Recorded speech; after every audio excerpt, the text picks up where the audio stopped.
The stories of the attack on the Holy Quran and the suspension from school of 4 children, of the involvement of the police, and threats that these children will have a criminal record. Well, first of all, it turns out that no criminal offence has been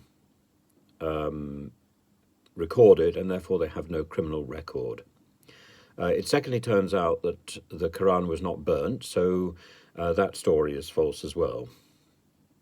And the local community seems to have been involved in what was actually a matter for the local school itself and should have been dealt with at a school level. As I said earlier, the fact that the police have been brought in is about the upscaling of police involvement into schools. This may be right, this may be wrong, but this is one of the consequences, that everything gets exaggerated and a small problem is exploded into something that dominates the newspapers. I think the first thing, there are two problems. The first is the overreaction of the school.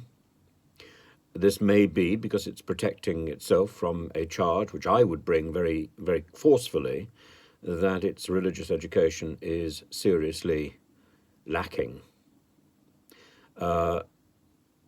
There should never have been an instance where the Quran was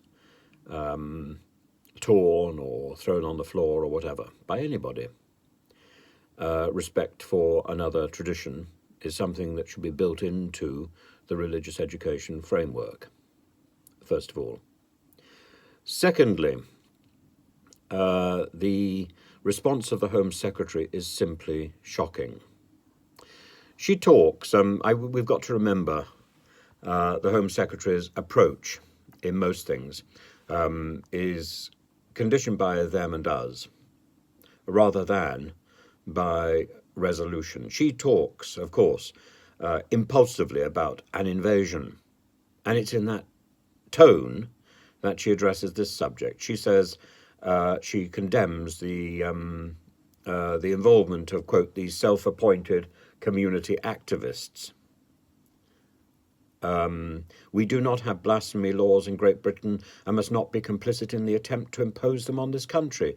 There's no right not to be offended. Well, she talks as if this is a long-established principle. Actually, the blasphemy laws were abolished in 2008. They weren't fully repealed until 2020, so 2 years ago.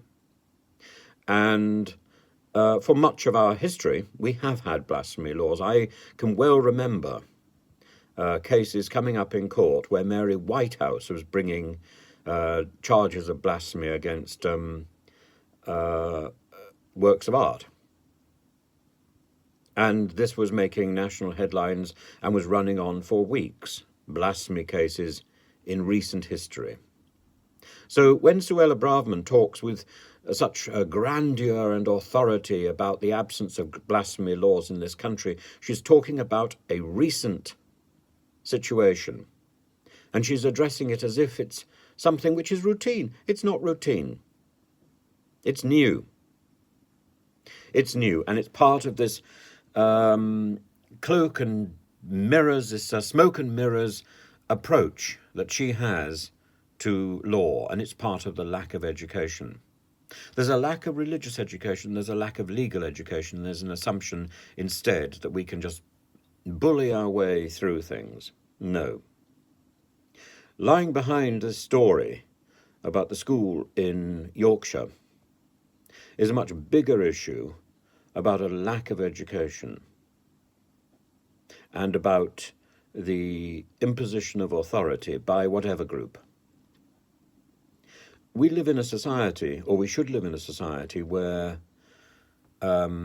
freedom is prized above bullying, where freedom is more important than the person who speaks loudest.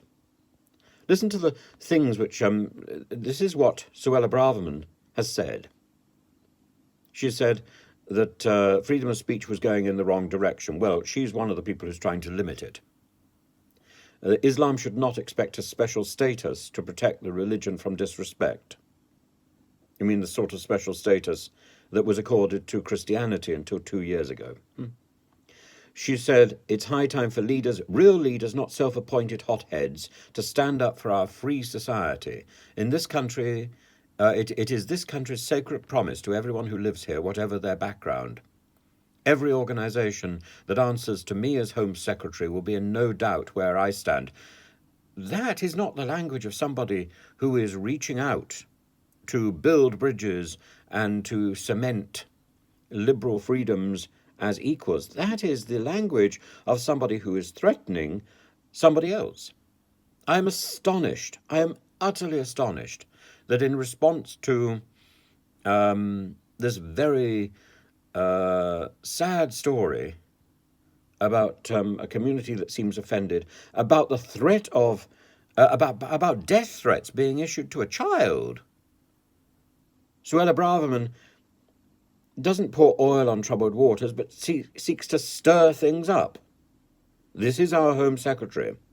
This is the person who is coming to the rescue of a troubled part of our country. This is the person who is bringing sense. I am incensed and shocked at this level of insensitivity and this level of stupidity. There is only one solution that is available, and that is education.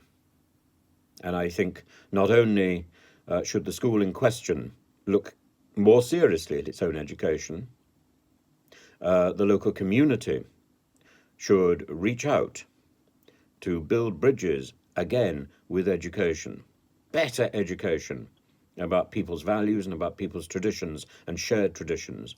And the Home Secretary clearly needs a few lessons herself.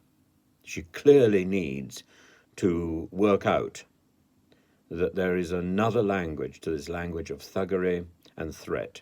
That language is one of reconciliation, one of sympathetic understanding, one of putting matters in context, and also of not trying to hide our own laws and our own legal system. When a law has changed, she shouldn't be surprised that not everybody has caught up with that change. She has a background in law. Maybe other people don't. But a law that has only just been repealed. She stands up and she says, we don't have blasphemy laws in Great Britain. Well, we don't now, but we did. And we took them so seriously that many people have been killed because of those blasphemy laws over the centuries. It was taken significantly more seriously than she does today. I think we need to put things in context. And I think the time for, religious education, the subject that I have spent so much of my life teaching, is the Cinderella subject in schools. It's the one that's increasingly being replaced by PHSE and nonsensical acronymic manifestations. And I think it's an important subject. Why? We don't want necessarily to teach people what...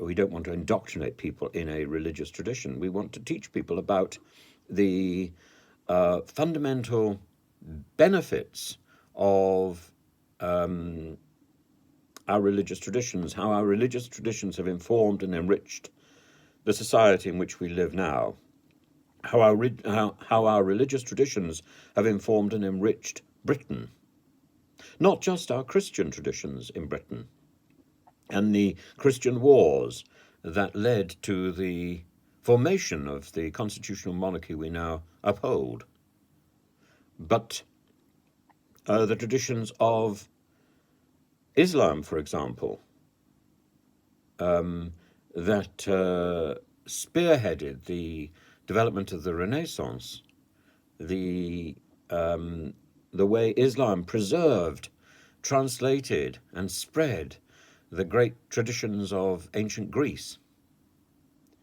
and developed some of the traditions of science and mathematics that we still hold dear today in what we call a secular society. Those traditions developed because of the patronage of religion. The great art that we still consider important, the great art of the Ninja Turtles, Donatello, Michelangelo, Raphael, and Leonardo. All of that art was fundamentally religious and underpinned by the money of the church. The great art, the great traditions of the book were preserved and come to us so much through our Judaic history, our shared Judaic history. And we are enriching our lives daily by our experience of religious traditions from further afield, from India, from East Asia. And we may not share the religious beliefs, but we can appreciate the great achievements of these religions, the great achievements in art, in literature, in music, and celebrate those. And a dismissive approach to somebody else's belief should be condemned, and should be, condemned in school. And we should be teaching children about respect for one another's beliefs, even respect for people who espouse a belief in atheism. These are all beliefs, and these are all, great traditions, and we should remember them. And we certainly shouldn't be creating a fantasy that the idea of blasphemy laws belong in another country and do not belong in Britain. They belonged very much in Britain until very recently. And Suella Braverman is doing an injustice to us and to our history to suggest that we are beyond these sort of laws. Blasphemy is important. Blasphemy is important. And